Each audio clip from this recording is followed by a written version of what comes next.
Good afternoon. It's Wednesday, the 21st of August, 2024, just after 1 o'clock. Welcome to UK Column News. I'm your host, Mike Robinson. Joining me in the studio today with Charles Malet. Welcome to the programme, Charles. Thank you, Mike. And from Damascus, Vanessa Beeley is joining us as well. Now, we're going to get kicked off today, Charles, with yacht sinkings and other coincidences. Yes, we are. Good afternoon, all. Yes, this is the news that within very close proximity to each other, two co-defendants of a case that's just been to trial in America have respectively been killed and gone missing. On the left, we see the BBC reporting the death of Stephen Chamberlain, formerly of Autonomy and then Invoke Capital and associated with Darktrace, which we're going to come on to talk about, hit by a car in Cambridgeshire on Saturday. And then on Monday, the yacht belonging to Mike Lynch was reportedly overturned in a harbour off Sicily.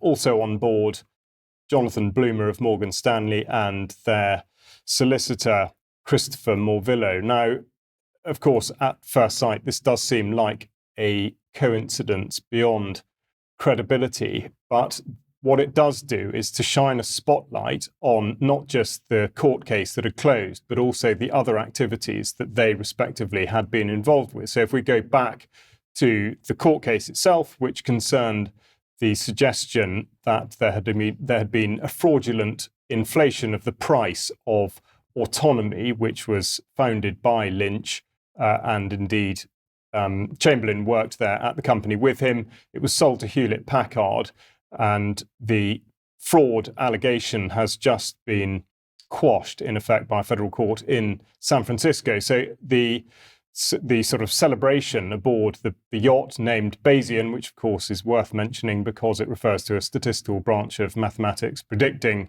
future outcomes on past events, in effect. But this is giving us a further look at what they did with the proceeds of the sale of Autonomy to Hewlett-Packard, which was to put the money into a company called Invoke Capital, with which they were able to set up other businesses. And I should just draw your attention to what it says on the front page of their website, which is that Invoke exists to realise the commercial possibilities of Britain's extraordinary science and deep technology base. So commercial possibilities are the critical part of this entire story, it would seem. So with funding from Invoke Capital, a cybersecurity company called Darktrace was set up in 2013. The headline there from the Darktrace website: Invoke Capital makes first investment in fundamental cybersecurity technology. Now, it wasn't terribly long after, at least this is the first sort of report of it on the Darktrace website, that the UK government signed a multi-million-dollar contract with Darktrace. Now, interestingly, the UK government is quite quiet about this. Very difficult to find any reference to Darktrace specifically on the government website, but nonetheless, it's going back a tiny bit to 2016. There was an award, a Queen's Award, given to Darktrace for what's described as their enterprise immune system. So just to get into the nuts and bolts of what Darktrace actually does, or at least says that it's capable of, and it concerns what's called pattern of life. So it concerns artificial intelligence. So it says it's powered by AI algorithms, and the enterprise immune system works by learning the pattern of life of each user and device across the entire digital infrastructure. Using this evolving understanding of normal, Darktrace spots emerging threats and autonomously responds to in-progress attacks before they do damage. But of course, we have to consider the type of threat and the type of damage. Are we talking about threat to government and population or corporate interests? And this is the line that we need to understand better. They go on to say that it's powered by machine learning and mathematics, and it was developed by specialists from the University of Cambridge and intelligence from former MI5 and GCHQ experts. Darktrace's self-learning technology is able to monitor network activity and detect threats as they develop, which helps companies get ahead of the threats. Now, of course, with a capability like that, it's no great surprise that they go on to say that some of the world's largest corporations rely on Darktrace's self-learning technology in sectors including energy and utilities, financial services, telecommunications, healthcare, manufacturing, retail, and transportation. So, of course, with all of this in mind, first of all, Darktrace seems to be suggesting that they can predict outcomes based on their monitoring and surveillance of people and the way that they use devices in particular. Now, should we be concerned, therefore, that this is an arrangement that government have gone into, specifically because, of course, Invoke Capital, which has funded Darktrace and indeed has involved Lynch and Stephen Chamberlain, has, of course, declared that their chief concern here are the commercial possibilities for the organisation. Now, the other connection that I want to draw your attention to is that Darktrace describes CrowdStrike as being a Darktrace technology partner. And of course, CrowdStrike was responsible, shall we say, for an enormous IT outage recently due to an update, or at least so the story goes, an update that in fact brought several technologies to a standstill. But they say that they stop breaches, they power productivity, technology, intelligence and expertise come together in our industry-leading CrowdStrike Falcon platform to deliver security that works. And then we look at the government website. Of course, the government, in effect, selling CrowdStrike products there. We can see that's £120 for a virtual machine on what they're calling their Falcon platform. So the CrowdStrike, of course, partnered with Darktrace, which is funded by an organisation that specifically is set up to further commercial interests or commercial possibilities. And now we look at who's actually involved with Darktrace, of course, apart from Lynch himself and Chamberlain, who had come from Autonomy and Invoke Capital. But we see, first of all, in terms of sort of profile, Jonathan Evans, and we look at his background, former Director General of MI5, where he spent 33 years focusing on internal and domestic counterterrorism and cyber threats. And this is very much a pattern, one might say. We've also got the ex-CIA official Alan Wade, who is described as being the chief information officer of the CIA, who's joined the board of advisors. Now, this has been written about in the past by Declassified UK in an article back from 2020 saying how Britain's profiteering spy masters ignored the country's biggest threats like coronavirus and endangered the public. Now, they're not actually suggesting that coronavirus was the country's biggest threat. The point they're making is that the government was talking about it as though it was the biggest threat, and yet they weren't dealing with it in the same way that they were other things. So the key phrase from the declassified article is revolving door. And they go on to say that the revolving door between government and industry is meant to be regulated for conflicts of interest by the Advisory Committee on Business Appointments.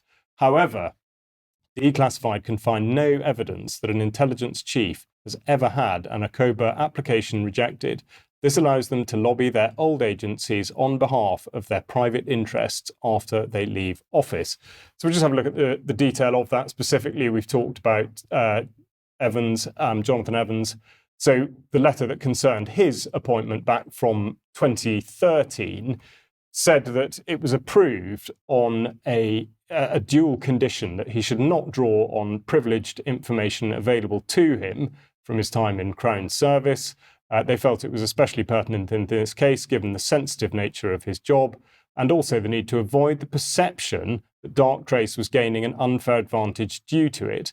And then also from 2 years from his last day of service, he should not become personally involved in lobbying the UK government on behalf of his new employer, and they go on to say its parent company or its clients. So the accidents that have befallen these two men have either by design or not, brought into the public domain now an awful lot of information. There's still going to need to be picked through in some considerable detail to see exactly, first of all, what has happened to them, how it did happen. I mean, it does seem coincidence, absolutely, as I said at the outset, beyond credibility. There will be all sorts of wild speculations one shouldn't doubt. But really, to examine the relationship between government and corporation and where those relationships overlap in terms of a united desire to pursue civilian populations by means of monitoring and surveillance in order to predict behaviour and therefore control it. So there's an awful lot more that's going to come out of this story, one imagines. Indeed. And Vanessa, once again, it highlights the very tight links between cybersecurity, companies and intelligence agencies. And we've been highlighting connections to Unit 8200 with so many of these. But it's not just Israeli intelligence, it's other Western intelligence agencies as well. Yeah, absolutely. And as I say, that's a very important aspect of what we're talking about to keep an eye on for the future.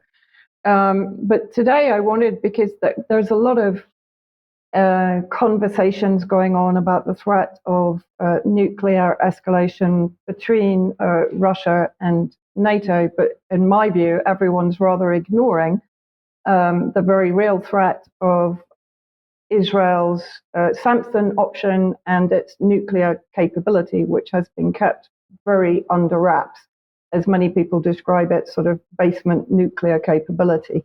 So this is from the Strategic Vision Institute, Deconstructing Israel's Samson Option and what it means. So the Samson option can be employed in case conventional deterrence fails. The CIA believed as early as 1976 the Israelis had stockpiled 10 to 20 nuclear weapons. By 2002, it was estimated that the stockpile number had increased to more than 75. In 2006, George W. Bush's Defense Secretary, Robert Gates, admitted in a Senate hearing that Israel has nuclear weapons, and 2 years later, former US President Jimmy Carter also said that the number of Israeli nuclear warheads is more than 150. That number is now considered to be much higher. Those testimonies by senior US officials establish the fact that Israel does possess nuclear weapon capability. So what does this actually mean? This is an article at progressive.com. Israeli nuclear ambiguity, its lack of official confirmation or denial. It's also not a signatory to the Non-Proliferation Treaty, and it's the only country in the region or only state in the region that does possess nuclear weapons. But that secrecy persists to this day. Nevertheless, as of 2021, researchers estimate that the country possesses 90 nuclear warheads. These figures do change according to the reports, capable of being delivered by aircraft, land-based ballistic missiles, and sea-based cruise missiles. Israel is reserving these weapons for the Samson option, an all-out assault on the civilian population centers of its opponent, but also of its friends if under threat. So let's have a look at the next part of that article. It stands in contrast, the Samson option, to doctrines embraced by other nuclear powers, such as the Mutually Assured Destruction, MAD, developed during the Cold War. MAD posits that nuclear powers like the US and Soviet Union, or now Russia, could deter each other from ever using nuclear weapons through the threat of retaliatory strikes that would ensure mutual destruction. However, Israel doesn't adhere to this policy as it does in its defense policy generally. It believes in preemptive strikes. And so if we look at what that also entails, I mean, in the 80s, Mordecai Vanunu was given the Right Livelihood Award for his courage and self-sacrifice in revealing the extent of Israel's nuclear weapons. He was imprisoned for 18 years by Israel for treason. 11 of those years were spent in solitary confinement. And even though he was released in 2004, he basically is not allowed to talk to foreign journalists, and his movements are restricted. So this is a recent image in Israeli media of the Dimona nuclear power facility that has been targeted in the recent escalation. And if we look at what it says in the Jerusalem Post, this was in June of this year, Israel is upgrading its plutonium for its reactor at the nuclear research facility in Dimona. And basically, this is effectively admitting that Israel has nuclear warheads, but the IAEA, sorry, I always get that one mixed up, the International Atomic Energy Agency, has not to date been able to inspect those facilities. Now, what I want to point to, because in a sense, with the NATO-Russian conflict, we're dealing with, particularly from the Russian side, a degree of rationale. This is an article in the Cradle saying Israel isn't crazy, it's just mad, M-A-D, and that doesn't mean mutually assured destruction, it means literally mad. So let's have a look at what they mean. Basically, what Israel is doing is presenting itself as like a rabid dog in its war policy. So I'm just going to read down the middle column. First, people are more likely to attack you if they see you as weak or vulnerable. Second, they cannot know for sure that you're weak. They depend on the signs that you give out through your behavior, both present and past.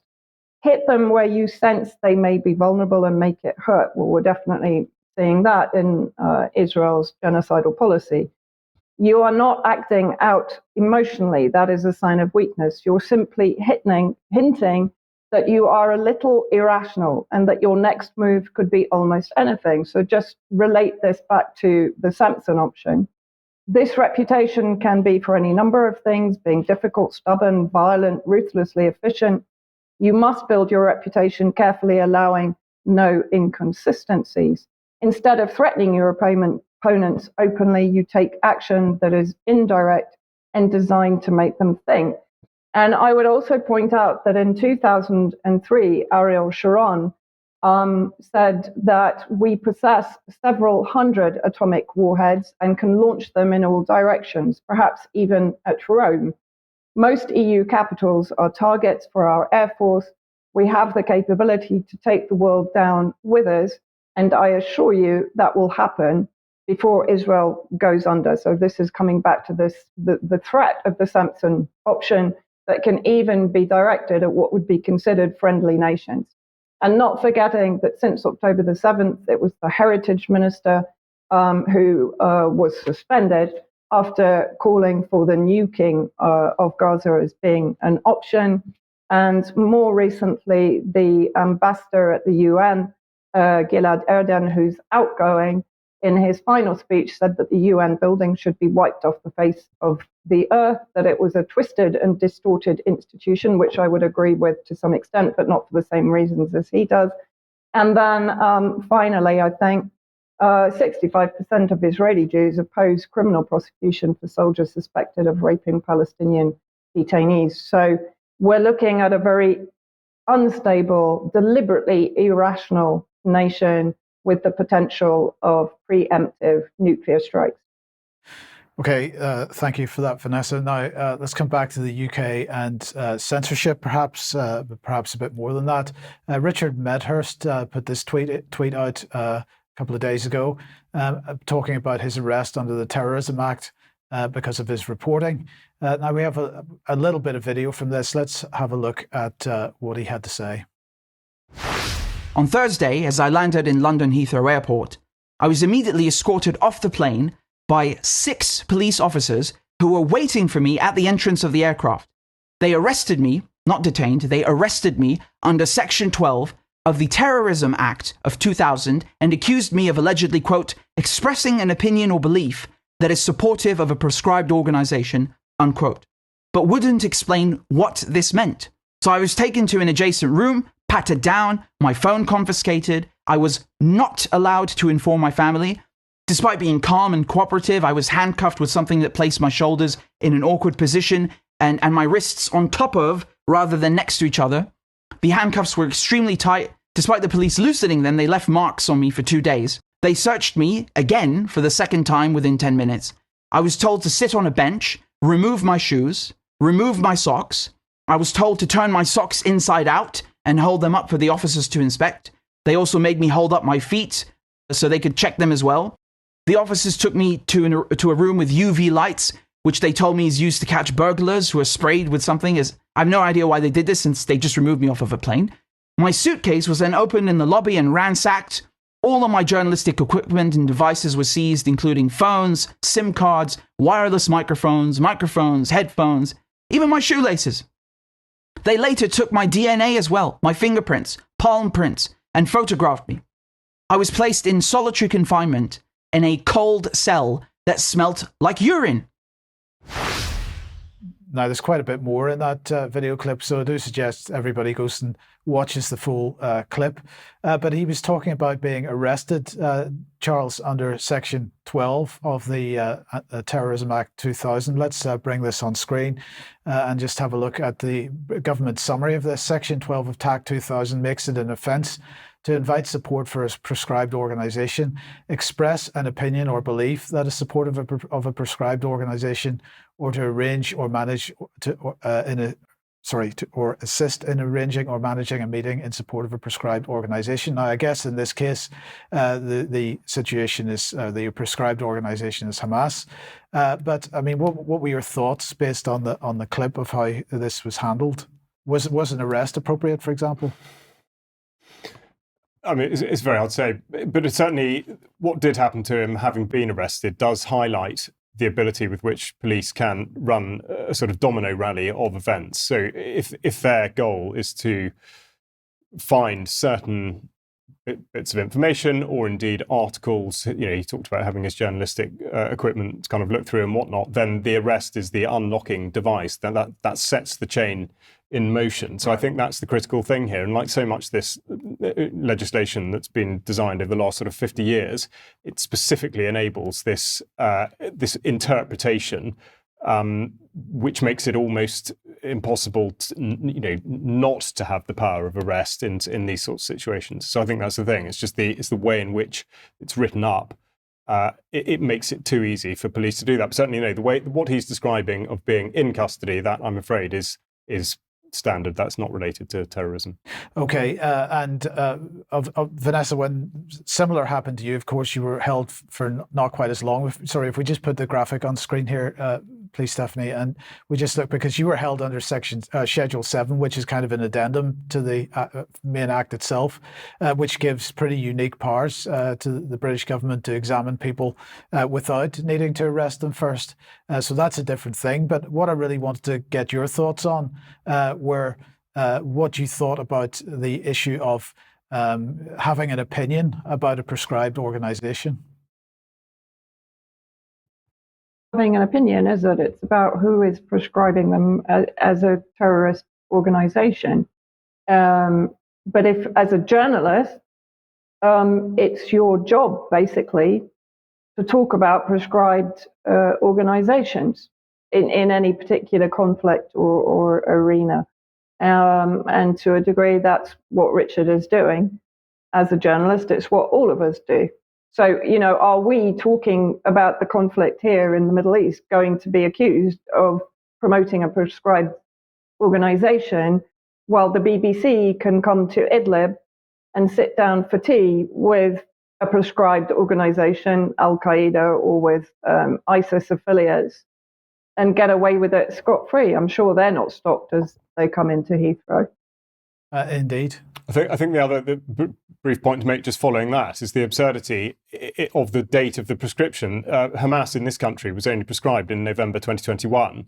So, of course, had he said or done anything that encompassed expressing support for Hamas prior to that, no one would be able to touch him. And the reason that date's significant is that in the United States, the similar condition, I think, goes back to 1997 or 98. So it is, like we see with all these things, it's the United Kingdom sort of pushing the edge of the envelope in order to be able to, in effect, capture people that it feels like it wants to capture. I think the thing that concerns me most about this is who decides what the line is,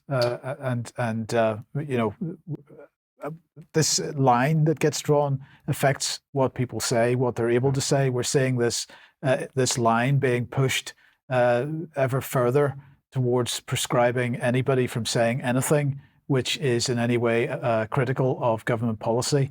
I think this is extremely dangerous. We'll talk about this much more in Extra, I'm sure. Now, if you like what the UK Column does, you'd like to support us, the place to go is support.ukcolumn.org. £5 a month is what we're asking for a membership, and your membership very much needed, very much appreciated. So thank you to everybody that is a member. If you can't do that, at least we ask that you share our material and become the algorithm for us, because so many organizations are wiping us out. We're back on the new YouTube channel after a week's ban for so-called medical misinformation. We don't expect that this channel is going to last very much longer, frankly, but we're just we're just experimenting with YouTube a little bit. We'll see what happens, and maybe we'll have more to say on that in the not too distant future. You could pick something up at the UK Column shop.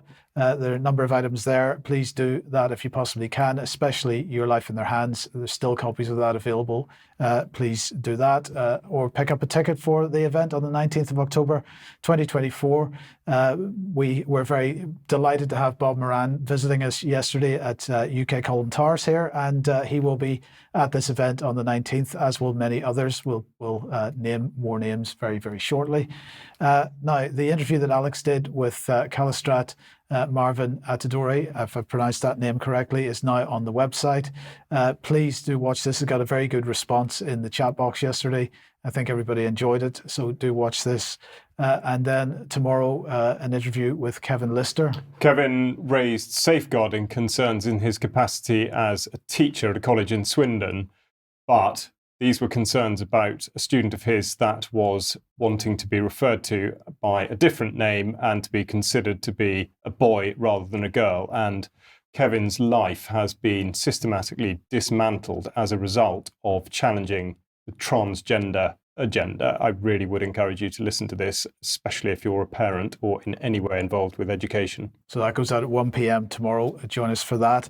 On Sunday, September the 8th, the International Centre for 9/11 Justice and UK Column will be holding a symposium on entitled Aviation Impossibilities, Deconstructing the Official Story of the 9/11 Hijackings and Air Defence Failures. Ted Walter, Olivier Karam-Mason, Aidan Monaghan and Kevin Ryan will be speaking. Piers Robinson will be hosting. So that begins at 6 p.m. UK time, 1 p.m. Eastern time. And join us for that if you possibly can, September the 8th. Katie Joe's and Hope Sussex Freedom Music Festival, another reminder for that, 23rd to the 26th of August. Get to that if you possibly can. Finally...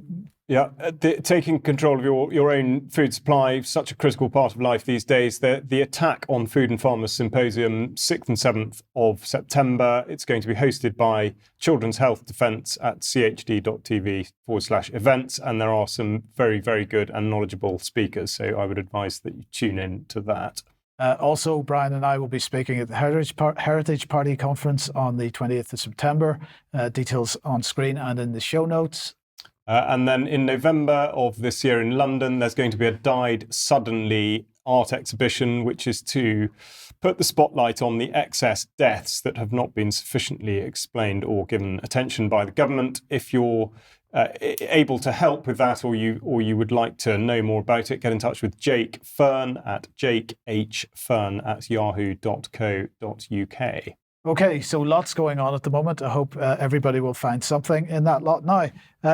Perhaps you'll find this interesting because, of course, we all clapped for the NHS. We now all need to clap for Ukraine. This is a new campaign being run through the Ministry of Defence and others for Ukrainian Independence Day. So I'm sorry, I'm going to impose this little piece of video on you.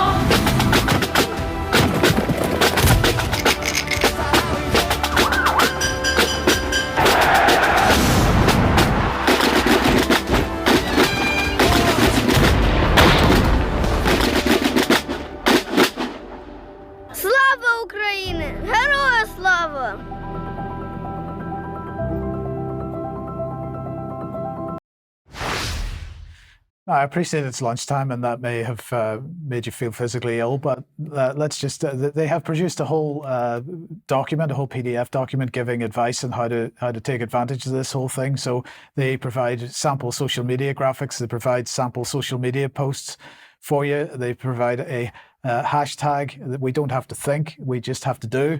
So just as with the NHS, Charles, we need to be out there banging our pots for Ukraine. It's great stuff, isn't it? Yes. Yes. Okay. Let's move quickly on to more serious things, and space. Yeah, space, which we will focus on quite a bit today and have done over the last few months, because, of course, space is now becoming very much an integral part not only of defence, but also of the overlap between defence, corporate interests, weather modification, surveillance, and so many other things besides. So we've got UK Space Command announcing that a satellite, the Tyche satellite, was sent into space as part of programme Stari. Now, as with so many things in this age, the names are always rehashed. They're seldom anything to do with British culture. So it's just worth pointing out here that in Greek religion, Tyche is the goddess of chance, with whom the Roman Fortuna was later identified, a capricious dispenser of good and ill fortune. I thought that was a bit odd. But anyway, capricious dispenser. I just want to highlight this as the conflict in Ukraine has shown. So the government, Ministry of Defence here, and equipment and support, just using whichever sort of sweet spot or emergency that they can. Here, of course, we've got the conflict in Ukraine, but they're talking about it being the first satellite to be launched under the Ministry of Defence's space-based Stari programme, which will deliver a constellation of satellites and supporting ground systems by 2031. So this is under the intelligence, surveillance and reconnaissance function. But what I really want to draw your attention to with this slide is that the MOD are claiming to have complete ownership of this. They are making out that this is entirely their project.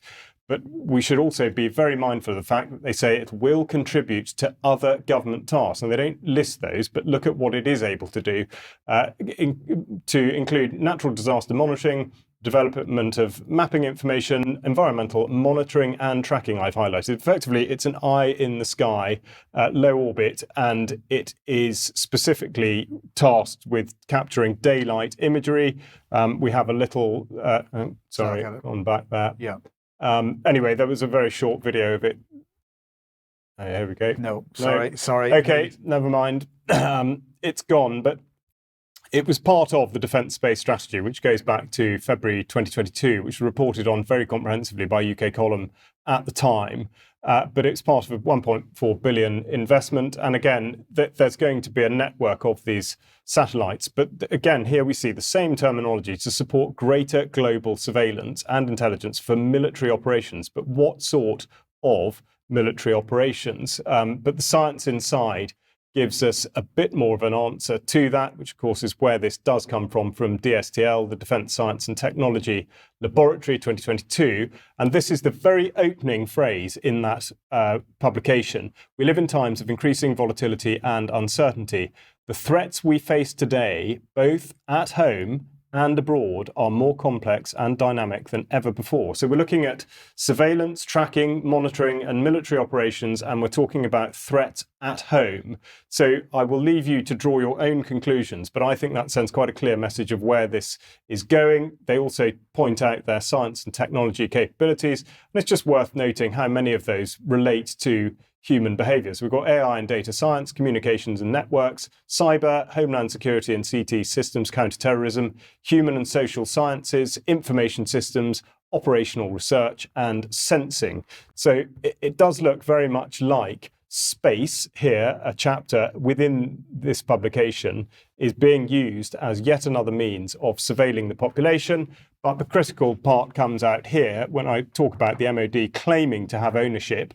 They say that they will provide a test platform for sophisticated imaging and monitoring radio signals, including GPS. Well, think about GPS in this day and age. Everybody carries a GPS tracking device with them all the time, paving the way for a more collaborative and connected space communication system with our combat allies. Well, who exactly are they? Because, of course, the bit that wasn't mentioned initially was that this was only put into low orbit by Elon Musk's SpaceX. So, in fact, is it owned by the Ministry of Defence or not? And, well, let's just have a look at Mint Press News here, speculating, admittedly, but they say that Elon Musk stopped Ukraine from striking the Russian Navy by switching off Starlink. So when you think that the UK's defence, what's called a defence capability, is in effect put into orbit by somebody who owns a company privately. And then we see on the right, of course, Musk having a very friendly conversation with Benjamin Netanyahu of Israel. It's perfectly reasonable to ask questions of the judgment of the government and the Ministry of Defence. So there we go. SpaceX valued at 210 billion, but as I say, it's at the moment a privately owned company. Now, some slides that I've talked about in the past, just to highlight this. So SpaceX here broadcasting that they provide secure satellite comms networks for government entities, but of course a spin-off of this, or part of it, is what they call Starshield, which they say supports national security. But whose national security? And again, Starlink, which is in effect part of the same stable, is not possible to use in Russia, China, Belarus, Afghanistan, North Korea, Venezuela, Cuba, Syria, or Iran. So it just goes to show how any of these engagements that have gone into, they're spoken about as though we own them. We absolutely don't. We are totally at the behest of corporations, and in this case, individuals like Elon Musk, which from a defence point of view seems an absolutely absurd position to enter into. So if that's space warfare in the UK, what's happening in the United States? Well, just recently they have held a conference. Here it is, Space and Mission Defence Symposium. Well, I just thought it was quite amusing that their titanium patron was Boeing, since Boeing not only doesn't seem to be able to manufacture aircraft that don't crash at the moment, but don't seem to be able to manufacture spacecraft that are capable of bringing anything back from the International Space Station, because their capsule is currently stuck up there at the moment. But anyway, this symposium featured this gentleman. This is General Stephen Whiting, who's head of Spacecom in the United States. And he was talking about their latest list of requirements. The latest on the list, or the top of the list at the moment, is a requirement for what they're describing as space fires. Now, this is pretty undefined at the moment. It has been used several times over the years by Space Command, but they haven't really defined it to enable them to establish space superiority. So this is what he said: missile defeat effects will significantly enhance our ability to defeat trans-regional ballistic cruise and hypersonics missile threats, as well as air-launched to ground-launched direct ascent threats. But he said that these involve new and innovative approaches across all domains, which evolve beyond point solutions and one versus one missile interceptors. So to translate that a little bit, that seems to be suggesting, Charles, that they are looking perhaps at electromagnetic effects, where they can affect multiple warheads or multiple weapon systems at a time, rather than attempting to shoot things down directly. Yeah, I think that'd be exactly right, which of course begs the question, if it can be done there, it can certainly be done elsewhere, but will it be? Indeed. So if we bring him back on, then he went on to say this: dynamic space operations is based on the idea that in a future fight, some of our assets in space must be able to do what our terrestrial assets do all the time: maneuver and sustain themselves.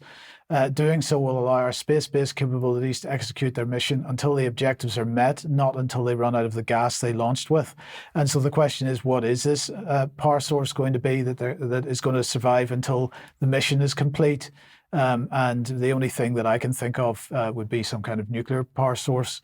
Whether they're actually intending to use nuclear power in space remains to be seen. The other question of whether they're actually talking about any kind of kinetic weaponry in space is also remains to be seen. At this point, they're still denying that, but the use of the word fire in this remains undefined, and we have to wait and see where that actually goes. But clearly, space, both in the UK and in the United States, being ramped up as a domain to be played with. And then just finally on this, the Army Space Vision supporting multi-domain operations was published a couple of months ago, and I just wanted to highlight one paragraph from this, that they intend to interdict adversary space capabilities by delivering necessary fires and effects at echelon to protect friendly forces from observation and targeting by counter-satellite communications, counter-surveillance and reconnaissance, and navigation warfare operations.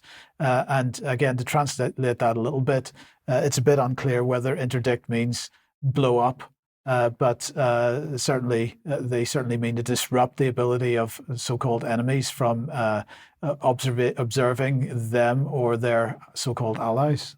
Yeah, I mean, it's a brilliant word, because in effect, delay, destroy, disrupt, any of those.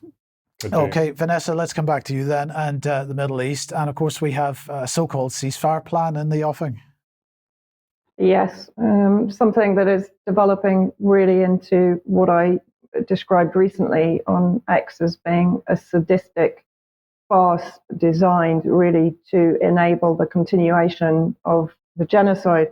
So this was the BBC News after the most recent so-called ceasefire negotiations in Doha in Qatar. Of course, Hamas had refused to actually send anyone to negotiate because, as they described it, it was a waste of time. And Israel was continuously putting a spanner in the works. So the BBC runs with the headline, Israel accepts the bridging proposal for the ceasefire deal, says Antony Blinken. And then let's have a look at a few other headlines going from basically May this year until this week. Blinken calls on Hamas to accept ceasefire agreement. They should take it. Blinken says Netanyahu reaffirmed commitment to Gaza ceasefire plan. Blinken says Israel agrees to a US-backed proposal for a ceasefire. Is anyone noticing the pattern here that it's Blinken that's constantly saying that Israel is accepting? And this is Elon Mizrahi on X. Did you notice this pattern where Blinken always announces on Netanyahu's behalf that Netanyahu agreed to the deal, but Netanyahu never says so himself? Did you notice how this time around, as in previous fake negotiations, Netanyahu never goes on record to say that he agreed to any deal? You know why this is. It's because Blinken is committed to Netanyahu's political standing among Jewish right-wingers, and agreeing to any deal would make Netanyahu look weak to them. So at the service of Netanyahu's image and the genocide, Blinken just bluffs with offers specifically tailored to be unacceptable to Hamas, and lies that Netanyahu accepted them, knowing full well that Netanyahu will never have to live up to any deal, because Blinken makes sure that no deal will happen, while making sure the lie of Hamas inflexibility will become the official narrative. And of course, that's exactly what has happened. And in the last few days, Hamas again has accused the US of buying time for Israel to continue its genocide. And if we just move on, so Netanyahu this time around again added new conditions to the ceasefire proposal. So again, he changed the actual proposal, remembering that Hamas had accepted the Blinken broker deal back in July and before that in May. So let's have a look at why Hamas rejects Israel's new conditions in Doha. As it says in the article, basically Netanyahu's new conditions put forward during talks in Doha, and again, Hamas were not present in Doha. Israel's new conditions include keeping troops inside Gaza along its border with Egypt. An informed source said that's now being confirmed, while Hamas demands a complete ceasefire, a complete withdrawal from the Strip, a normal return of the displaced, and a prisoner exchange deal without restrictions, because Netanyahu now has demanded veto rights for up to 100 of the prisoners to be exchanged. So in other words, Palestinian prisoners to be exchanged and returned to the Israeli hostages. Netanyahu is demanding the right to veto up to 100 of those prisoners. So then just moving on. So this is from Muin Rabbani, again on X. So he goes through it. You can freeze frame and read it yourself. But basically, he says the same thing. The US presents an Israeli ceasefire, pushes it through the UN Security Council. And then, contrary back in July to US and Israeli expectations, Hamas accepts the initiative. Israel responds by rejecting, adding new conditions to its own initiative designed to be rejected by Hamas. Under the guise of presenting a bridging proposal that would address the implementation of the original initiative, the US rewrites the initiative to incorporate the Israeli conditions presented after the UN Security Council endorsed and Hamas accepted the initiative. Hamas predictably rejects the new US document on the grounds that it's a different initiative, rather than a plan to implement the initiative it accepted. Amid much fanfare and lavish praise showered by Antony Blinken, Netanyahu accepts the revised initiative and then adds more changes to the initiative. So I think you can freeze frame and read it for yourself. but it becomes very clear that this is nothing more than a farce and a very sadistic one. And I just want to show Blinken, in part of his press conference, the area where he talks about the importance of the ceasefire. Know is this: with every passing day that there's not an agreement, two things can happen. One is, of course, more hostages can perish, and second, intervening events come along that may make things even more difficult, if not impossible. And we've experienced that throughout this process. So there's the fierce urgency of now. That's what I think we're all feeling. And we do see this as the best opportunity to finally get this over the finish line. We'll never give up on it, but the challenge is, the longer this goes on, the more, again, hostages will suffer and possibly perish, and the more other things happen that could make things impossible. So that's why we're so intensely focused on getting this done and getting it done now.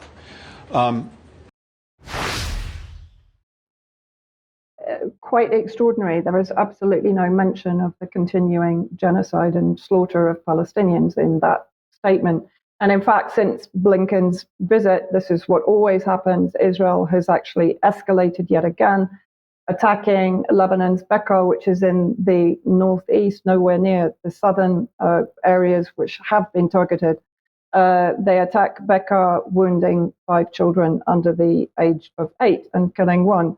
And multiple massacres since Blinken's visit in Gaza itself, including the wounding of 1 Palestinian journalist and the killing of another, taking the number of murdered journalists up to around 170 now. And a video I'm just going to show in Khan Yunis of how the quadcopters are used to randomly fire on civilians. This is in a crowded refugee area.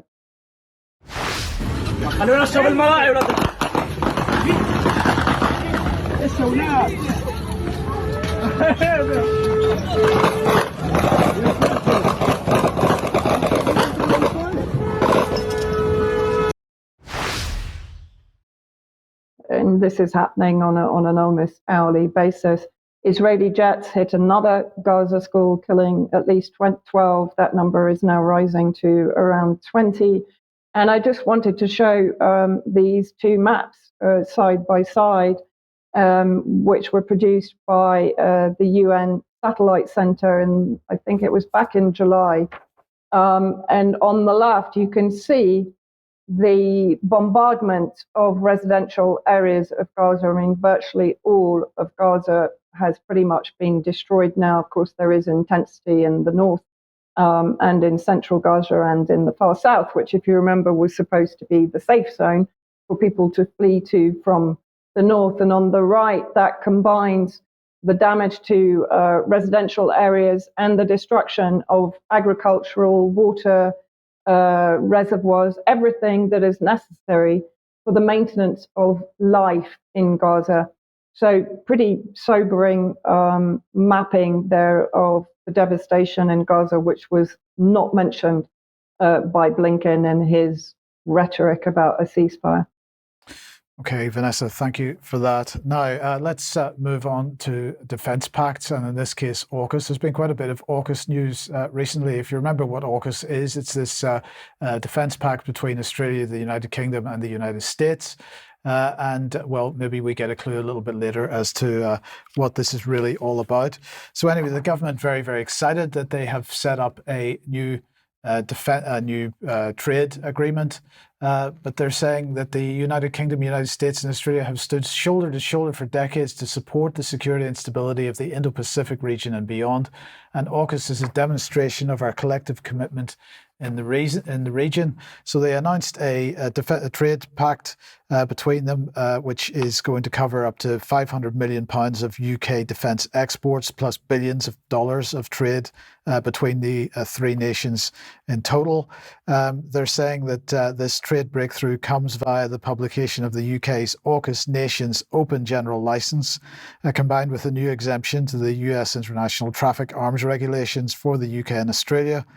and new national exemptions for the UK and US in Australia's export control framework. So it's all just about taking the brakes off arms controls and making sure that we can pass weapons between ourselves and so on. Anyway, they went on to say today's actions will strengthen our three countries' combined military capabilities, the pace of our collaboration and response to threat, and boost our collective industrial capacity, giving ourselves a military and strategic edge over our adversaries. That's what they claim. Now, of course, originally this was how it was all being presented, as a submarine deal, so that Australia would get hold of nuclear-powered submarines, not nuclear weapons on board, but nuclear-powered submarines. By working together, the AUKUS partnership is delivering a new fleet of submarines based on the UK's world-leading design. Well, is that true? We'll see in a second. But the other thing that they announced in the past couple of weeks was advanced military capabilities spanning artificial intelligence and autonomy. And it's the autonomy aspect of this that I think is particularly interesting. So we have a little bit of video here. It's an excerpt from a longer video clip, but let's have a look at this. RATE, which stands for Resilient Autonomy and Artificial Intelligence Technologies, are a series of AI tools and techniques, as well as autonomy packages that are being brought together across all of the different nations.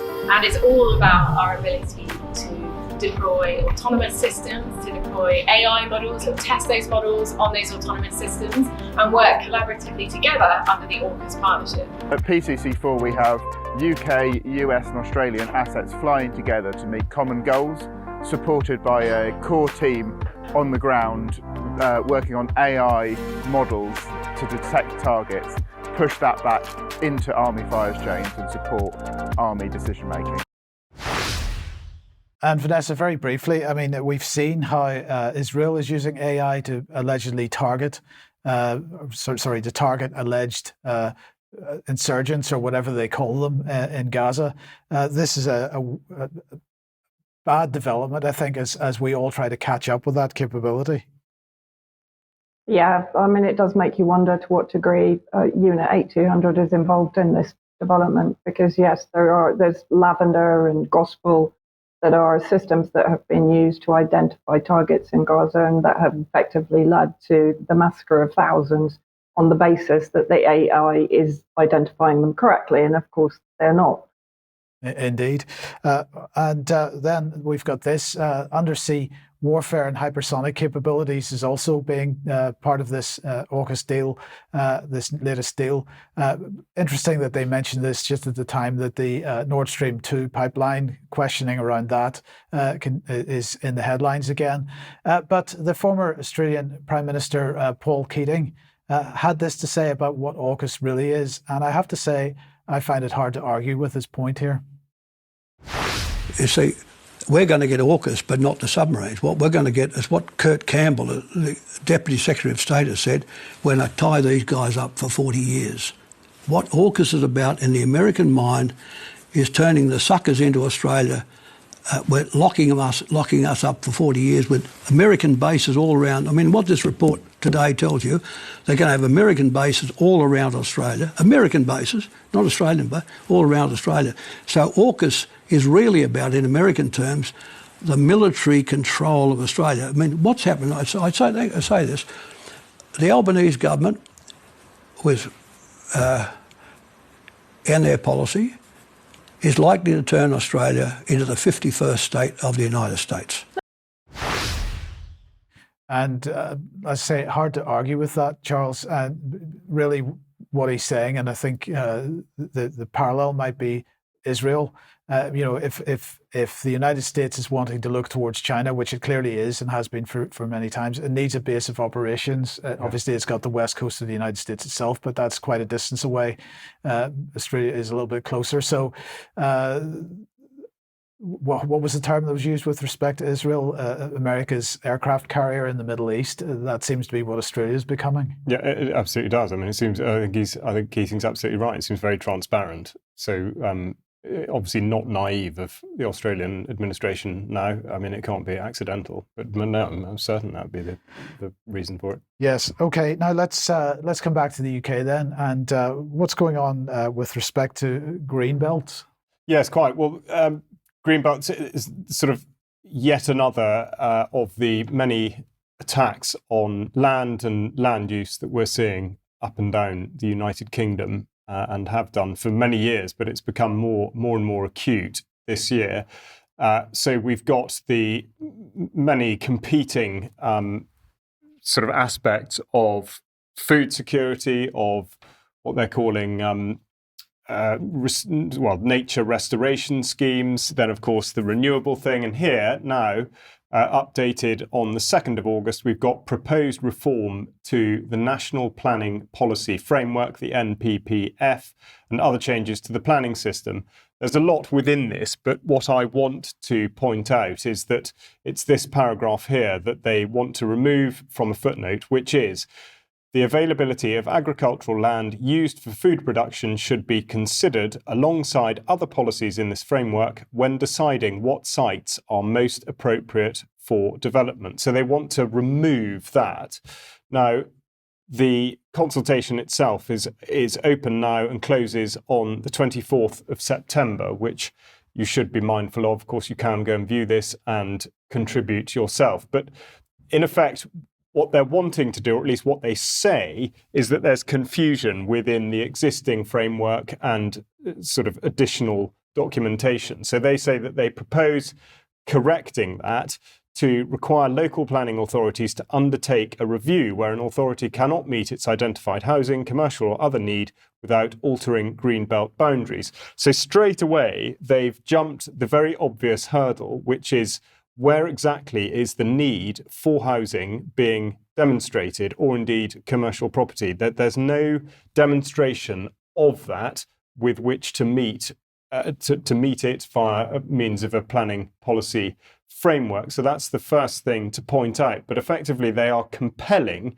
local authorities to undertake a review, and it's very easy to see how that's then a step towards using Greenbelt. So we're calling this Greenbelt release. We propose to insert a new paragraph in the NPPF, which will make it clear that in instances where a local planning authority cannot demonstrate a 5-year housing land supply, or is delivering less than 75% against the delivery test, or where there is unmet commercial or other need, development on the Greenbelt will not be considered inappropriate when it's on sustainable grey belt land, where golden rules for major development are satisfied and where development would not fundamentally undermine the function of the Greenbelt across the area of the plan as a whole. I think we describe that as word soup. What on earth do they mean by it?